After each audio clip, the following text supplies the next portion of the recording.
ఆంధ్రప్రదేశ్ రాజధాని అమరావతి అనే పార్లమెంటులో ఒక చట్టం చేయించినందుకు చంద్రబాబు నాయుడు గారికి కాదు అమరావతిలో భూములు ఇచ్చిన వాళ్ళు, మొదటి విడత భూములు ఇచ్చిన వాళ్ళు థ్యాంక్స్ చెప్పాలి, కృతజ్ఞతలు చెప్పాల్సింది చంద్రబాబు నాయుడు గారికి కాదు. తాజాగా మావిగన్ అనే ఒక ప్రతిపాదనతో ప్లాన్ బి సూచించుకుంటూ జగన్మోహన్ రెడ్డి గారు తెర మీదకి తెచ్చారు చూడండి. ఆ విధంగా జగన్ గారు తెర మీదకి ఈ ప్రతిపాదన తెచ్చినందుకు అమరావతిలో భూములు ఇచ్చిన వాళ్ళు ఎవరైతే ఉంటారో వాళ్ళు జగన్మోహన్ రెడ్డి గారికి కృతజ్ఞత చెప్పాలి. ఈ స్టేట్మెంట్ కాసింత అతిశయోక్తిగా మీకు అనిపించినా ఇది ముమ్మాటికి నిజం కూడా. ఎందుకని? చంద్రబాబు నాయుడు గారికి ఇప్పటికీ అమరావతి విషయంలో 7 సంవత్సరాలు దాటిపోయింది టైం ఇచ్చి. 14 నుంచి 19 వరకు 5 ఏళ్ళు, 24 నుంచి 26 వరకు 2 ఏళ్ళు, 7 సంవత్సరాలు. ఆ 7 సంవత్సరాల టైంలో చంద్రబాబు నాయుడు గారు అమరావతిలో భూములు ఇచ్చిన వాళ్లకు ఏం న్యాయం చేశాడు అన్నది ఒక ప్రశ్న. మొదటి విడత భూములు ఇచ్చిన వాళ్ళకి న్యాయం చేయకుండా రెండో విడత భూములు తీసుకుని వాటన్నిటిని ఏం చేద్దాం అనుకుంటున్నాడు? ఏదో ఊహల్లో విహరించుకుంటూ ఇంకెంతకాలం విధంగా కాలం వెల్లదీద్దాం అనుకుంటున్నాడు అన్నది రెండో ప్రశ్న. ఇప్పుడు జగన్మోహన్ రెడ్డి గారు మావిగన్ అనే ఒక ప్రతిపాదన తీసుకురావడం, అదేది ఇప్పటికిప్పుడు ఆర్డర్లు శాసనం చేయలేదు. మేము రాగానే మావిగన్ డెవలప్ చేసేస్తామని చెప్పి ఇప్పటికిప్పుడు ఆయన ఏమీ దానికి సంబంధించి బ్లూ ప్రింట్ ప్రకటించలేదు. ఇప్పుడు జగన్మోహన్ రెడ్డి గారు తీసుకొచ్చిన ఈ ప్రతిపాదన చంద్రబాబు నాయుడు గారికి ఒక వార్నింగ్ బెల్. ఏంటా వార్నింగ్ బెల్? అమరావతిలో రాబోయే నెక్స్ట్ 3 సంవత్సరాల్లో, వాళ్ళ అధికారం ఉండేది 3 సంవత్సరాల్లో, ఎంత వీలైతే అంత త్వరగా పూర్తి చేసేయాలి. ప్రభుత్వ భవనాలు, రాజధానికి సంబంధించినటువంటి అవసరం ఏమైతే కూడా ఇవన్నీ కనుక పూర్తి చేసి పెట్టేసుకోవాలి.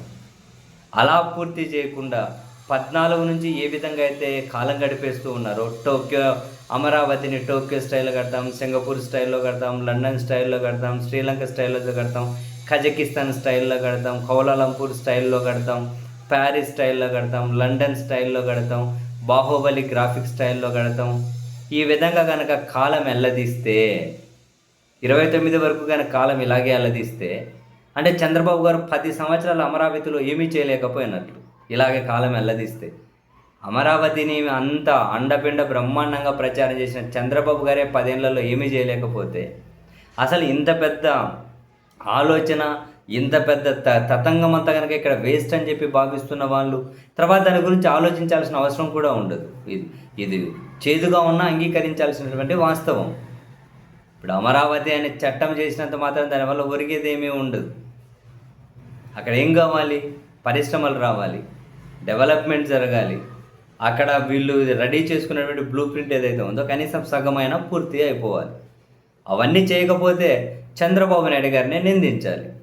అవన్నీ నువ్వు ఖచ్చితంగా చేసి తీరాల్సిందే, నీకు ఈ టైం 3 సంవత్సరాలు మాత్రమే ఉంది అని జగన్మోహన్ రెడ్డి గారి చంద్రబాబు గారి మీద ఒక విధంగా ప్రెజర్ తీసుకొని వచ్చినట్లే.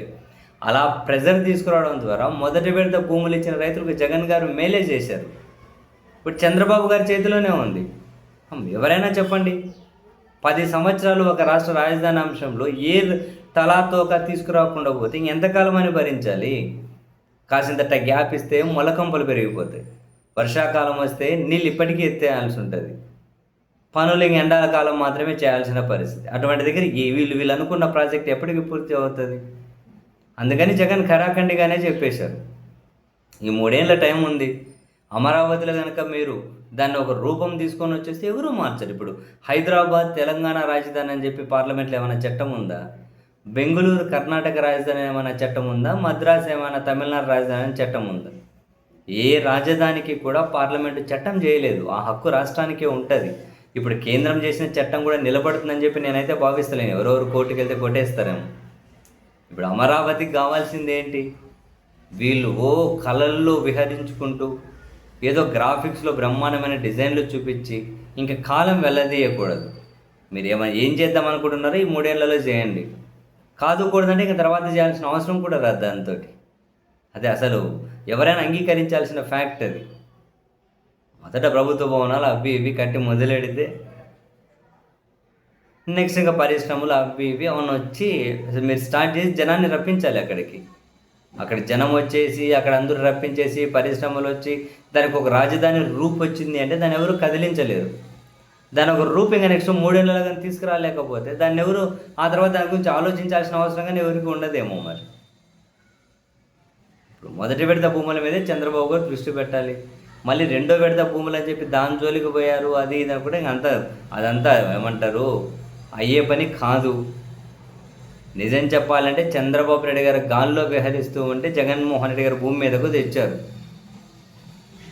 సో జగన్ స్టేట్మెంట్ ద్వారా మొదటి విడత భూములు ఇచ్చిన వాళ్లకు మేలు జరిగే అవకాశం ఉంది. సో అవకాశాన్ని చంద్రబాబు నాయుడు గారు కనుక సద్వినియోగం చేసుకొని వాళ్ళకు ఏమంటారు దీన్ని ఒక తుది రూపు తీసుకొని వస్తేనే, కాదు కూడదా అంటే తర్వాత ప్రభుత్వం మారినా ఏ ప్రతిపాదనతో అయినా ముందుకు వెళ్ళొచ్చు. వాళ్ళు ఎక్కడ వేసిన గొంగలు అక్కడే ఉన్నట్లు ఉంటే దాన్ని ఎన్ని రోజులు పట్టుకు వేలాడాలి అన్న చర్చ అయితే వస్తుంది కదా. ఎంతకాలం దాంతో కనెక్ట్ చేసి భావోద్వేగంతో రన్ చేస్తామంటే ఎలా కుదురుతుంది? పైగా అవినీతి కంపు కొడుతూ ఉంది. ప్రభుత్వం పారదర్శకంగా ఏమీ లేదు, అసలు అకౌంటబిలిటీ ఫీల్ అవ్వడం లేదు. ఒక పక్క అవినీతి, ఒక పక్క విచ్చలవిడిగా ఖర్చులు, లక్షల కోట్ల అప్పులు అంటారు. ఇప్పుడేమో ఇంకా చంద్రబాబు గారి ముఖ్యమంత్రి కూడా 7 ఏళ్ళ టైం అయిపోయి దానికి ఒక తలా తోక లేదు ఇప్పటికీ. మరి జగన్ తీసుకొచ్చిన ప్రతిపాదన చంద్రబాబు గారి మీద 100% ప్రెజర్ తీసుకొచ్చేకే. మరి ఇంకా చంద్రబాబు గారు ఏం ఫినిష్ చేయగలుగుతారు, ఏం పూర్తి చేయగలుగుతారు, ఎన్ని పరిశ్రమలు, అసలు ఎంతమంది జనాన్ని అమరావతికి రప్పించగలుగుతారు అనేది చాలా కీలకమైన ప్రశ్న. జనం రాకుండా రాజధాని ఎందుకు, బిల్డింగ్లు ఎందుకు? రాజధాని ఎందుకు, బిల్డింగ్లు ఎందుకు? సరే, ఇక్కడ మనం ఇంకో గమనించాల్సిన విషయం, ప్రభుత్వం కట్టే ఇది ఏదైతే ఉందో రాజధాని, వీళ్ళు బిల్డింగులు, ప్రభుత్వం పని ప్రభుత్వం చేసుకుంటూ పోతూ ఉన్న అమరావతి మీద ఎవరికైనా పారిశ్రామికవేత్తలకు నమ్మకం ఉంటే ఇప్పటికే 15లో మొదలైంది. ఇప్పటికే చాలామంది అక్కడ పెట్టుబడులు పెట్టి ఉండాలి, వాళ్ళ కార్యాలయాలను స్టార్ట్ చేసి ఉండాలి, వాళ్ళ వ్యాపార విస్తరణ కోసం దాన్ని ఉపయోగించుకొని ఉండాలి. అటువంటి సూచనలు సంకేతాలు కూడా కనిపించడం లేదు. ఏ ప్రెస్టీజియస్ కంపెనీ కూడా అక్కడ కనీసం ఒక రాయిగానే వేయలే. మరి నెక్స్ట్ 3 ఏళ్లలో వేస్తారని చెప్పిన నమ్మకం అన్న చంద్రబాబు గారుగా ఏమంటారు అక్కడ జనాల్లో కల్పించాలి. ఆ విధమైనటువంటి స్టెప్స్ అయినా ముందుకు పడాలి. ఒక కంపెనీ రాకుండా, ₹1 పెట్టుబడి రాకుండా, పట్టమని 100 మంది ఉద్యోగులు పనిచేసే కంపెనీ లెక్క లేకుండా ఊరికే ప్రభుత్వ భవనాలు ప్రభుత్వ ఉద్యోగులతో పనిచేయించుకుంటున్నాం. ఇంకేదో మనం బిల్డింగ్లు కడతాం, రోడ్లు వేస్తాం, అది ఇక్కడ అది ఇక్కడ ఇది ఇక్కడ కడతాం, ఈ డిజైన్ కడతాం, ఆ గ్రాఫిక్లో బొమ్మలు చూపెడతాం. దానివల్ల ప్రయోజనం శూన్యం. చంద్రబాబు గారి ముందు జగన్మోహన్ రెడ్డి గారు ఒక డెడ్ లైన్ పెట్టారు. సో ఇక్కడ చంద్రబాబు గారికి జగన్ గారు ఒక ప్రాజెక్ట్ వర్క్ ఇచ్చారు, ఒక టాస్క్ ఇచ్చారు. 3 ఏళ్ళు టైం ఉంది, ఆ టాస్క్ ఎగ్జిక్యూట్ చేసుకో. ఆ టాస్క్లు ఎంత ఫినిష్ చేస్తావో చెయ్యి. ఎక్కువ ఫినిష్ చేశారు అంటే అమరావతిని అక్కడ నుంచి ఎవరు ఏమీ కదిపించేది ఉండదు. కాదు కూడదు అంటే జగన్ గారే దానికనే చెప్పారు. ఏమో పార్లమెంట్లో చట్టం చేసినంత మాత్రాన అదేం శాశ్వతం అయిపోతుందా? మళ్ళీ అదే పార్లమెంట్లో చట్టం చేయించడం పెద్ద కష్టమేమీ కాదు కదా అని.